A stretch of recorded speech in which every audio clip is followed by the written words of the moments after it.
riding with a CPAP machine. Let's talk about that. Let's get cracking.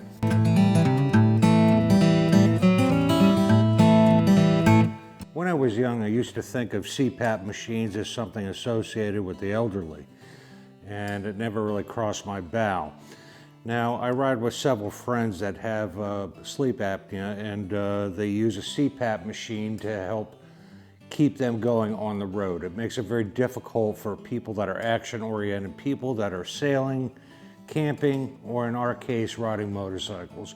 Today, we're going to kick around the few options that they have determined that it works out best for them. And I'll give you a few points of interest that I think you need to look into if you're going to travel on this road of getting a portable CPAP machine while you're touring on a motorcycle. This is particularly an unusual problem for campers that don't have power on their campsite, so it becomes a challenge. You have basically three different elements that you need to consider.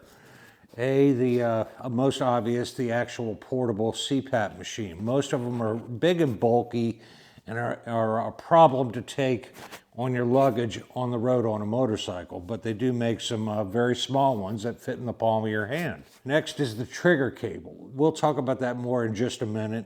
And the third element is the power supply, the battery bank if you're into camping or motorcycling, so you have a backup power and you're not relying on plug-in only just to run your CPAP machine to get a good night's rest before you do some long distance traveling the next day. So in general, the problem is the home units are too big and bulky. This is a double-edged sword here regarding it being a problem, because most insurance companies will cover the cost of a single CPAP machine for you to get a good night's rest for your health care.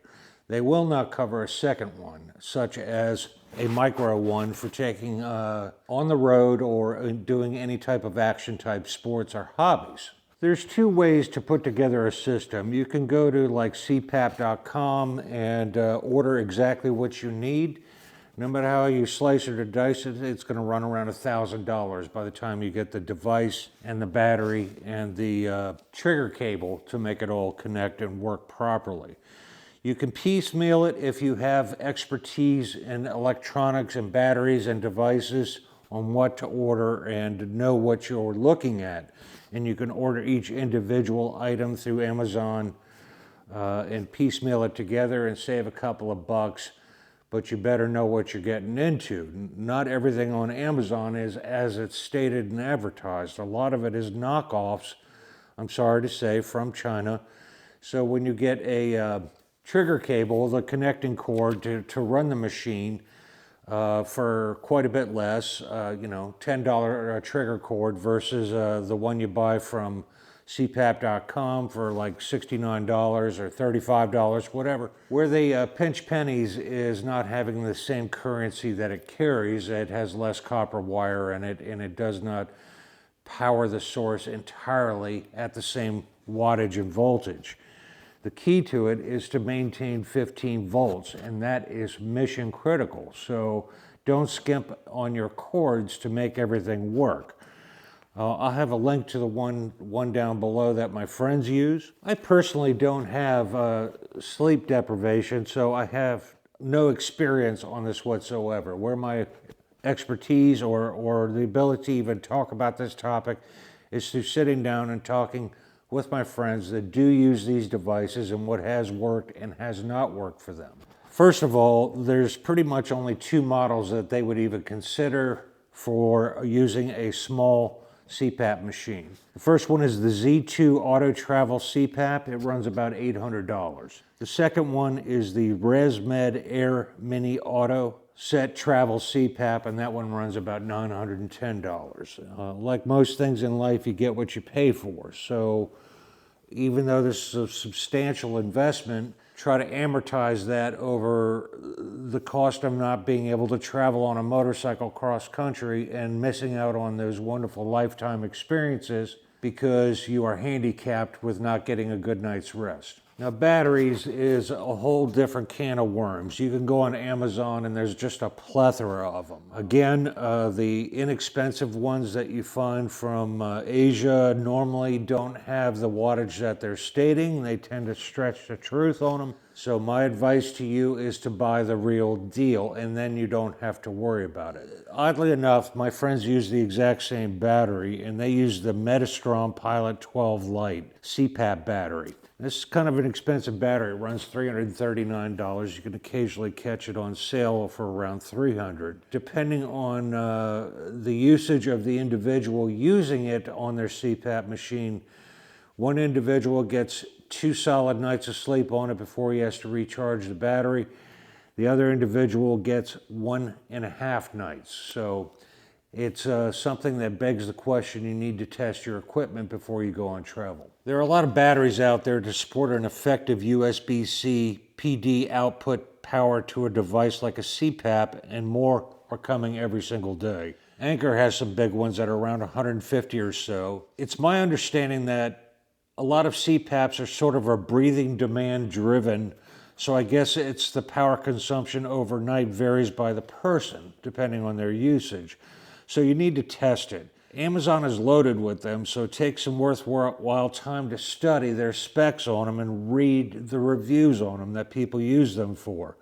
You won't have to spend $300 to get one that works, but you have to know what you're purchasing and be an educated consumer, or you're going to get a battery that's not going to perform well for you. If you don't have that knowledge and expertise, then pony up and buy the proper battery that I mentioned prior to this, and just be done with it. It has got to work when you're on the road and traveling. When shopping for batteries, the best batteries are some of those with graphene-based Li-ion cells charged with 100 watts in. With that, a tiny GAN battery charger capable of 100 watts, you'll be able to charge that big battery in up to less than an hour or less, which is kind of a big deal. Let's say you're a moto camper and you stop for a bite to eat at McDonald's or whatever. In that hour or so that you're grabbing a burger and fries or whatever, you can pretty much recharge your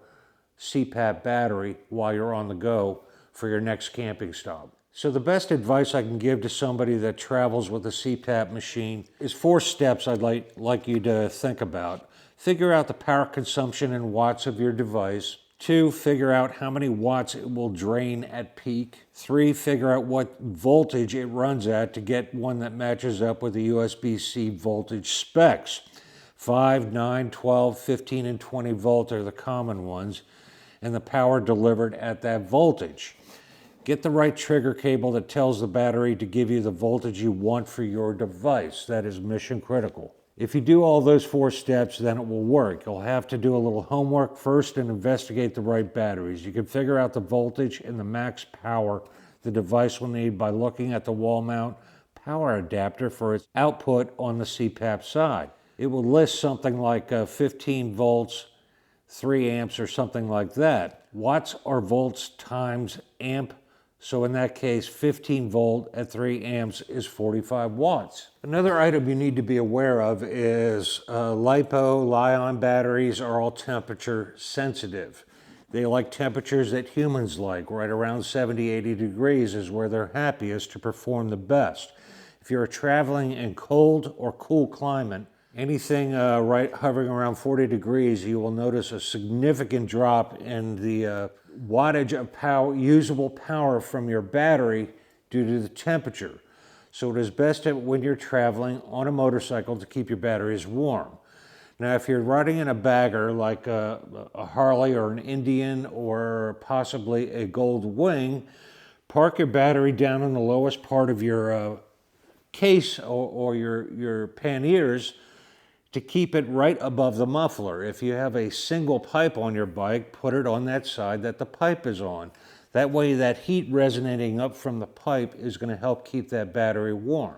The opposite of that is if you're traveling in summertime, keep the battery as far away from the heat of the pipe and pack it in your tour case up top or on the top part of your bag to keep it cooler. because you'll overcook the battery. Again, think about the same temperatures that your body likes. When you get above 100 degrees for a battery, it's going to be unhappy and perform poorly. So keep that in mind. Also, when you're shopping for batteries, you need to pay attention to whether it is TSA certified. Can you carry it on the plane? A lot of batteries you cannot.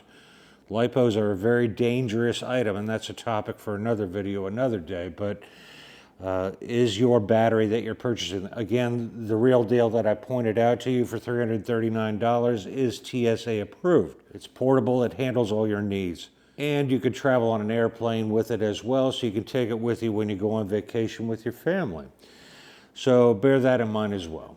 I hope these tips help out a few of you.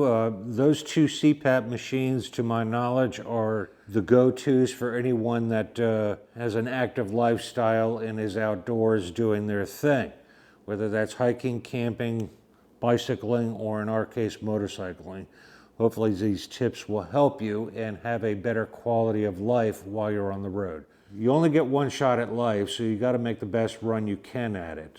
So rather than buying those new pipes and handlebars and yada yada for your bike, if you have CPAP issues, put the money into a rig that'll keep you on the road longer and more comfortable with a better night's rest. Just my 2 cents. I'm Eric, you're watching Kraken's Garage. Thank you for watching.